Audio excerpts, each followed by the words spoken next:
2446 मेरा first attempt था। अच्छा। और उसमें प्री निकाल करके मेंस का तैयारी भी किए और 2 क्वेश्चन से मेंस में छट गए थे। पटना अगर अक्सर छात्र आते हैं तो कहीं ना कहीं कोचिंग ज़रूर लेते हैं। आपने कहाँ से कोचिंग ली? रोशन सर से मिले और कवि सर का साथ मतलब होता है ना कि हाथ नहीं छोड़े। आपको क्या लगा कि जो कोचिंग की मटेरियल थी वो एनफ है सिलेक्शन दिलवाने के लिए, या फिर आपको हेल्प बुक लेनी पड़ी? जिसका कॉन्सेप्ट नहीं है उसको तो कॉन्सेप्ट की आवश्यकता है, टेस्ट मारने से भी कुछ नहीं होगा। मेंस में भी लूसेंट पार लगा देगा? हर एक जगह Lucent. Hello everyone, welcome to on duty. So अभी हमारे साथ विनोद सर हैं जो पिछली बहाली आई थी 2213 वाली दारोगा की, तो सर ने उसमें सिलेक्शन लिया है। और अभी देखिए आप सर पूरी तरह से ड्रेसअप हैं और सीधा ड्यूटी से आए हैं अपने डेरा पर। और हमने सर से रिक्वेस्ट किया कि सर ऑन ड्यूटी पे आ जाइए, एक इंटरव्यू कर दीजिए जिससे कि आप हमारे जो जितने भी आस्पिरेंट्स हैं वो सब भी अगली जब वैकेंसी आए तो ड्यूटी पर आ जाएं। चलिए सर से बातें करते हैं और इसकी पूरी जर्नी को आज टटोलते हैं।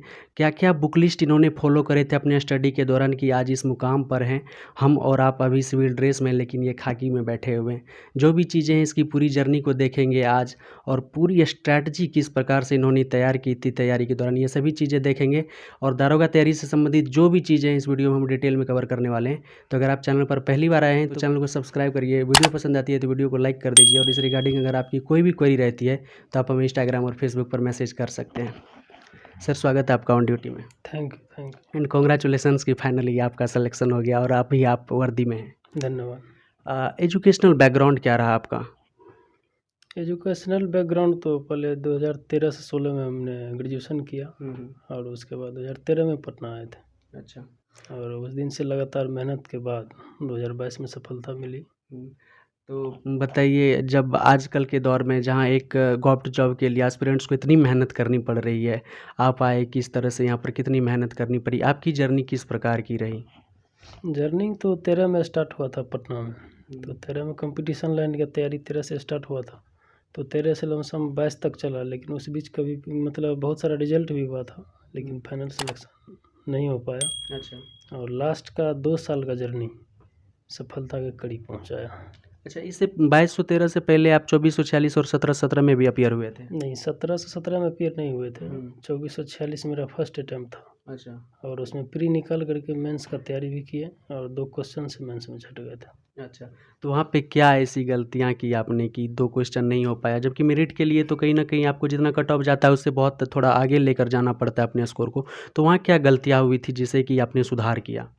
पिछला बार जो गलती हुआ था, एक कॉन्फिडेंट नहीं था। एग्ज़ाम में जाने के बाद हर एक विद्यार्थी, बहुत कह सकते हैं, बहुत अपना कॉन्फिडेंट लेवल खो देता है। तो वही मेरे साथ भी हुआ था, जो आसान क्वेश्चन भी हमने गलत कर दिया था। अच्छा। और वही हमको रिजल्ट से पीछे लेके चला गया। मतलब तैयारी पूरी थी, बाकी एग्जाम हॉल में कुछ मिस्टेक के कारण आप पीछे रह गए? तैयारी तो था, इतना विश्वास भी था जो एग्ज़ाम निकल जाएगा, लेकिन वही आसान क्वेश्चन के गलत हो जाने के कारण हमने बाहर हो गया पिछला बार। अच्छा, तो जैसे कि आप यहाँ पर आए थे, जब पटना आए थे तो किस प्रकार से तैयारी की थी आपने? सेल्फ स्टडी करा था, रूम पर रहकर क्विज विज किए थे, या फिर पटना अगर अक्सर छात्र आते हैं तो कहीं ना कहीं कोचिंग ज़रूर लेते हैं, आपने कहाँ से कोचिंग ली थी? कोचिंग तो 2013 में आए थे तो हम भी शुरुआत में कोचिंग किए थे। अच्छा। जीके जीएस जो भी होता है, मैथ सब 13-14 में पढ़े थे। उसके बाद फिर सेल्फ रिवाइज करने लगे रूम पे रह करके। अच्छा। तो रिजल्ट होता था, कभी प्री हुआ, मेंस नहीं हुआ, कभी मेंस हुआ, फाइनल मेरिट तक नहीं पहुंच पाए। लेकिन 2446 में मेंस के छटने के बाद रोशन सर जो है ज्ञान बिंदु जीएस एकेडमी का, तो उसके पास सर मेंस में सर से जुड़े थे हम। तो मेंस में जुड़ने के बाद तैयारी भी किया, हालांकि 2 क्वेश्चन से छट गए, लेकिन हौसला कभी सर से मिलते रहे, लगातार मोटिवेशन रोशन सर से मिले। और कभी सर का साथ मतलब होता है ना कि हाथ नहीं छोड़े, 2 साल से थमे रहे। और ये था जो छटने के बाद भी उतना गम में नहीं गए, क्योंकि 2213 बहाली दिया हुआ था सरकार, तो 2213 में गिर गए और अंततः सफलता प्राप्त की। अच्छा, ज्ञान बिंदु से आप जुड़े हुए थे? ज्ञान बिंदु से जुड़े हुए हैं। और जब आप आए थे यहाँ पर 13-14 में, तो वहाँ उस टाइम किस से कोचिंग ली थी आपने? उस टाइम तो एस.के. श्रीवास्तव सर थे, उसके उसी के पास जीके जीएस पढ़े थे। जैसे दिकी सर था, उसके पास मैथ पढ़े थे। रीजनिंग राहुल सर के पास पढ़े थे। तो काफ़ी समय हो गया था, फिर रिवाइज करना पड़ता था, तो उस समय से हम बस सेल्फ स्टडी ही कर रहे थे। अच्छा, ज्ञान बिंदु का जो आप कोचिंग लिए थे तो उसमें पूरा फाउंडेशन किए थे, टारगेट किए थे, बैच किए थे, या फिर उसका टेस्ट सीरीज लगाए थे?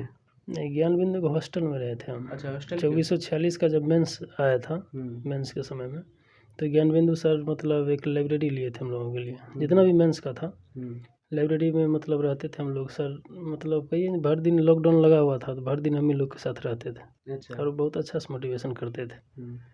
तो मेंस में छट गए, फिर भी सर बोले जो विद्यार्थी मेंस में छटे हैं उसके लिए परस्पर हॉस्टल लिया जाएगा। और ख़ास करके उसमें जो पुराना विद्यार्थी था जो मेंस में छटे हुए थे उसी के लिए था, और जो भी इच्छुक था तैयारी करने के लिए। तो सर ने हॉस्टल लिया और हॉस्टल में 1 साल हॉस्टल चला, और बहाली जब अंत हो गया 2213 का, तब तक हॉस्टल चला और हम लोग हॉस्टल में रहते थे।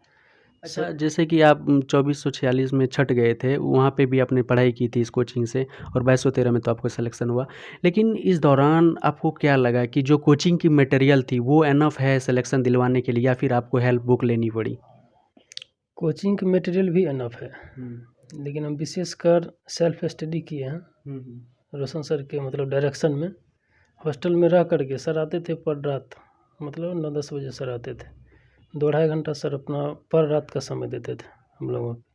होमवर्क चलाते थे सर, पूछताछ करते थे, बहुत सारा व्यवस्था सर हॉस्टल पे किए थे हम लोग, कोई तरह का कहीं दिक्कत नहीं था।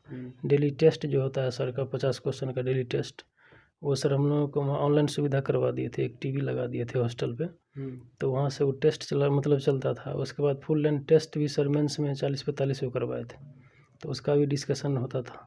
अच्छा। तो बाद बाकी अपना जो भी था मतलब सेल्फ स्टडी कहिए या सर के डायरेक्शन में सेल्फ स्टडी होता था। सबसे बड़ी फ़ायदा ये हुआ जो सर के डायरेक्शन में होता था और रेगुलर वे में होता था। मतलब आप लोग को तैयार किया जा रहा था सिर्फ एक और एक लक्ष्य के लिए, आप कहीं भी नहीं भटक रहे थे, सिर्फ आपका लक्ष्य एक था, दारोगा निकालना है। जितना भी हॉस्टल में लड़का था सब एक तैयारी करता था दरोगा। एक अच्छा। माहौल था अलग, एक क्रिएट माहौल होता है, तो उसके लिए एक अच्छा बेनिफिट मिलता है। अच्छा, तो क्या लगता है आपको, अगर कोई बच्चा कोचिंग नहीं कर पा रहा है, अगर पटना नहीं आ पा रहा है, उसे किस प्रकार तैयारियाँ करनी चाहिए? कौन कौन से बुक से स्टार्ट करनी चाहिए? जैसा कि आपने हेल्प बुक के रूप में तो लिया ही होगा किसी न किसी बुक को, तो कौन कौन सा बुक हेल्पफुल रहने वाला है? यदि बुक का नाम लीजिएगा तो पहला बुक आ जाता है लुसेंट। लुसेंट, और एक बुक पे भी नहीं रहना चाहिए। आप लुसेंट पढ़ रहे हैं, उसके बाद मान लीजिए आप रोशन सर का क्लास, तो क्लास नहीं कर रहे हैं आप, यदि लुसेंट पे फुल मेहनत कर रहे हैं तो सर का एक 50 क्वेश्चन का सेट आता है पर डे। 50 क्वेश्चन का सेट ले लीजिए, फुल लेंथ टेस्ट निकलता है वो टेस्ट मार लीजिए, थोड़ा बहुत घटना चक्र देख लीजिए। और हम क्या लुसेंट बोल रहे हैं कि रोशन सर से हमें मतलब जो भी एस्पिरेंट्स है उसे कोई मतलब नहीं है, सपोज दैट कि वो रोशन सर से जुड़ना नहीं चाह रहे हैं, वो घर पे किस प्रकार से तैयारी करें? ऑनलाइन सोर्स हो तो आप बता सकते हैं, बाकी ऑफलाइन के लिए वो पटना आने के लायक कोई छात्र नहीं है, तो वो किस तरह से करें? तो वही तो बोले, रोशन सर का सेट भी ऑनलाइन है। ऑनलाइन डिस्कशन भी देते हैं सर, ऑनलाइन आधा घंटा पहले देते हैं जो आप बनाइए, अच्छा। और उसके बाद नहीं बनने के बाद सर आधा घंटा के बाद आते हैं, लाइव डिस्कशन कराते हैं। उसका वहाँ से वो लाइव डिस्कशन देख ले, फुल लेंथ टेस्ट भी सर ऑनलाइन करवाएंगे तो वो देख लेने। तो लुसेंट, घटना चक्र, ये सारी बुक। अच्छा, लुसेंट और घटना चक्र, तो दोनों तो रिवीजन बुक हो गई। अगर कोई फाउंडेशन के लिए बुक अगर कोई आप रिकमेंड करना चाहें? हम तो नहीं पढ़े। अच्छा, आप लुसेंट और घटना चक्र, और उसके बाद स्टडी मटेरियल? लुसेंट, घटना चक्र, और लुसेंट का ऑब्जेक्टिव, सब्जेक्टिव ऑब्जेक्टिव लुसेंट का दोनों, घटना चक्र। अच्छा, न्यू स्टूडेंट कहाँ से स्टार्ट करें, लुसेंट से या घटना चक्र से? लुसेंट से करे तो बेहतर होगा। लुसेंट से, लेकिन बहुत सारे एस्पिरेंट्स का सवाल रहता है कि लुसेंट भैया जितना आता नहीं उससे ज़्यादा निकल जाता है, इसके लिए क्या करें? नहीं, उसके लिए बार बार करना पड़ेगा। हाँ। उसके लिए बार बार कीजिएगा तो एक दिन अपना हो सकता है। अच्छा, टेस्ट सीरीज किस प्रकार से देनी चाहिए? अभी हम ये मानकर चलें कि जैसे वैकेंसी अगले महीने या 1-2 महीने में आ भी जाए, तो उसके बाद 3-4 महीने का लगभग प्री के लिए समय दिया जाता है, तो हम ये मानकर चलते हैं कि 6 महीने का समय है, तो किस प्रकार से अभी टेस्ट सीरीज विद्यार्थी को देना चाहिए? टेस्ट सीरीज तो विद्यार्थी को एक डेली देना चाहिए। उससे क्या होता है, आकलन होता है कि मेरा कितना तैयारी है और कितने तैयारी करने की आवश्यकता है। तो टेस्ट सीरीज अभी से ही देना चाहिए। अच्छा, अभी से टेस्ट स्टार्ट कर। हम्म लेकिन कुछ लोग बोलते हैं कि कंसेप्ट हो जाए तब टेस्ट दें। तो जिसका कॉन्सेप्ट नहीं है उसको तो कॉन्सेप्ट की आवश्यकता है, टेस्ट मारने से भी कुछ नहीं होगा। कॉन्सेप्ट मान लीजिए बहुत कम है तो टेस्ट मारने से ज़्यादा फायदा नहीं है। अच्छा। कॉन्सेप्ट है, स्कोर 70 यानी 60 प्लस कर रहे हैं तो टेस्ट मारने के लिए उसको अच्छा माना जाएगा। अच्छा, करंट अफेयर्स के लिए क्या करें? करंट अफेयर्स तो हम एसपीडी पढ़े थे। स्पीडी, सिर्फ स्पीडी? सिर्फ एसपीडी।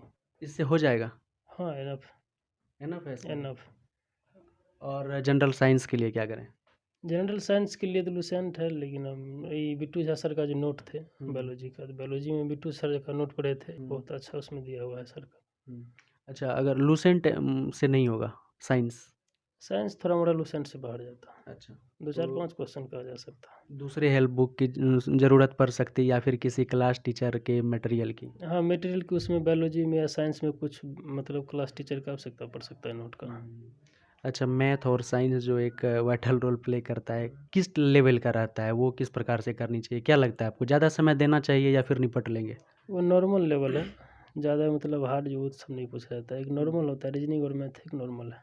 अच्छा, क्या लेवल रहना चाहिए बच्चों का? जैसे कि एक स्टैंडर्ड बुक आती है आर.एस. अग्रवाल की, और इस तरह से रीजनिंग की भी बुक आती होगी। क्या लगता है आपको, इससे हो जाएगा या फिर एक्स्ट्रा करने की ज़रूरत है? उसमें तो नॉर्मल पूछता है, एस अग्रवाल भी उसमें काफ़ी है। हम लोगों को तो सर जैसे हॉस्टल पे उपलब्ध करवाए थे, एक सर आ रहे थे हम लोग को रहने के लिए, प्रभु सर थे। तो मैथ का रीजनिंग का जो भी था, मतलब सेट का प्रैक्टिस हर एक पिछला जितना भी ईयर का पूछा हुआ सवाल था उसका करवाए थे, और अच्छा खासा उसका प्रदर्शन रहा। अच्छा, हम्म।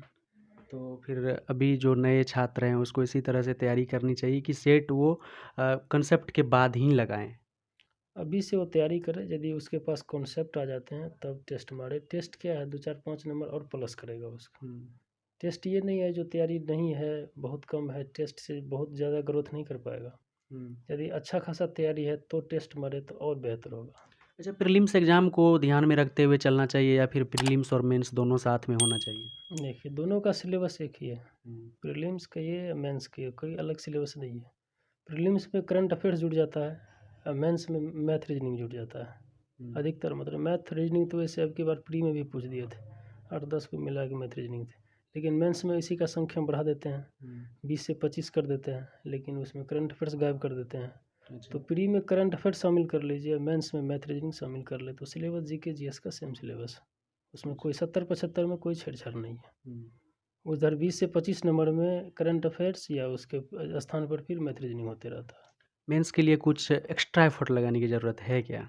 कुछ नहीं है, जितना प्री में तैयारी कर रहे हैं वही मेंस, अभी से वही तैयारी करें, वही बेहतर रहेगा। मेंस समझ के ही प्री का तैयारी करें तो मेंस में कतई दिक्कत नहीं होगा उसको।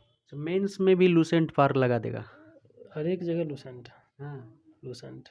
अच्छा, एक और इम्पोर्टेंट सवाल आपसे पूछना चाहेंगे।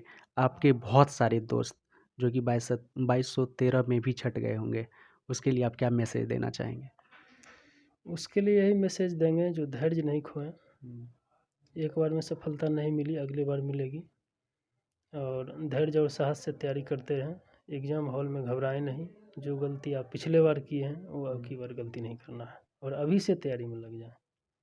अच्छा, चलिए यहाँ तक तो एग्ज़ाम की बात हो गई, फिज़िकल पे आ जाते हैं थोड़ा-सा। क्या लगता है आपको, फिज़िकल एग्ज़ाम टाइम में स्टार्ट करनी चाहिए या फिर अभी से स्टार्ट कर देनी चाहिए? देखिए, जो कभी दौड़े हुए हैं, जिसका फिजिकल कभी 6 या 6.5 मिनट में, जैसे कोई बिहार पुलिस की तैयारी करते होंगे, तो जिसका फिजिकल 6-6.5 तक है, वो निश्चित रूप से अभी पढ़ने का तैयारी करेंगे, पढ़ाई का तैयारी करे वो।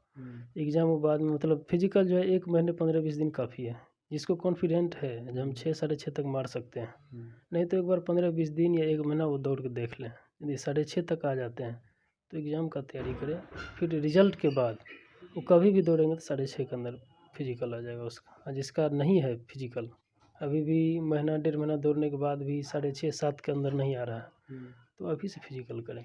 क्या है कि फिजिकल से ही दरोगा नहीं बन जाइएगा, या सिर्फ एग्ज़ाम से ही दरोगा नहीं बन जाइएगा, उसके लिए दोनों की आवश्यकता है।